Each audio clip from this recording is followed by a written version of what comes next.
Kerala Congress Joseph വിഭാഗത്തിൽ വീണ്ടും രാജി. സംസ്ഥാന കമ്മിറ്റി അംഗം അഡ്വക്കേറ്റ് ജോജോ ജോസഫ് പറക്കലും സഹപ്രവർത്തകരുമാണ് രാജിവെച്ചത്. രാജിവെച്ചവർ കേരള കോൺഗ്രസ് എമ്മിൽ ചേർന്നു. ഷിനോജ് വിവരങ്ങളുമായി ചേരുന്നുണ്ട്.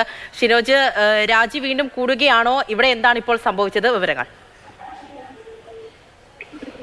പൂജ, തെരഞ്ഞെടുപ്പ് അടുത്തിരിക്കെ കേരള കോൺഗ്രസ് ജോസഫ് ഗ്രൂപ്പിൽ അതുപോലെ തന്നെ UDF-നും ഒക്കെ തലവേദനയായിക്കൊണ്ട് രാജി, പ്രത്യേകിച്ച് നേതാക്കളുടെയൊക്കെ രാജി തുടരുകയാണ്. ആദ്യം UDF-ന്റെ കോട്ടയത്തെ ജില്ലാ ചെയർമാനായിരുന്നു രാജിവെച്ചത്, സജി മഞ്ഞക്കടമ്പിൽ രാജിവെച്ചു. തുടർന്ന് മറ്റു പല സംസ്ഥാന നേതാക്കളും അതിന് പിന്നാലെ രാജിയുമായി രംഗത്തെത്തി. ഇപ്പോൾ ഒടുവിൽ ജോസഫ് ഗ്രൂപ്പിലെ തന്നെ സംസ്ഥാന കമ്മിറ്റി നേതാവായ അഡ്വക്കേറ്റ് ജോജോ ജോസഫ് പാറക്കലാണ് ഇപ്പോൾ രാജിവെച്ചിരിക്കുന്നത്. അദ്ദേഹത്തിന്റെ ഒപ്പം തന്നെ മറ്റു ചില സഹപ്രവർത്തകരും രാജിവെച്ചിട്ടുണ്ട്. രാജിവെക്കുക മാത്രമല്ല, ഇവർ രാജിവെച്ചതിനു ശേഷം കേരള കോൺഗ്രസ് എമ്മിൽ ചേരുകയും ചെയ്തു. മണി ഗ്രൂപ്പിന്റെ ആസ്ഥാനത്തെത്തി. അതുപോലെ തന്നെ പാർട്ടി അധ്യക്ഷൻ ചെയർമാൻ കൂടിയായ ജോസ് കെ മാണിയിൽ നിന്ന് ഇവർ അംഗത്വം സ്വീകരിക്കുകയും ചെയ്തു. എന്തായാലും തെരഞ്ഞെടുപ്പ് അടുത്തിരിക്കുന്ന ഘട്ടത്തിൽ ജോസഫ് ഗ്രൂപ്പിനെയും അതുപോലെ തന്നെ UDF-നെയും കൂടുതൽ സമ്മർദ്ദത്തിലേക്ക് നയിക്കുന്നതാണ് ഇത്തരത്തിൽ നേതാക്കളുടെ രാജി.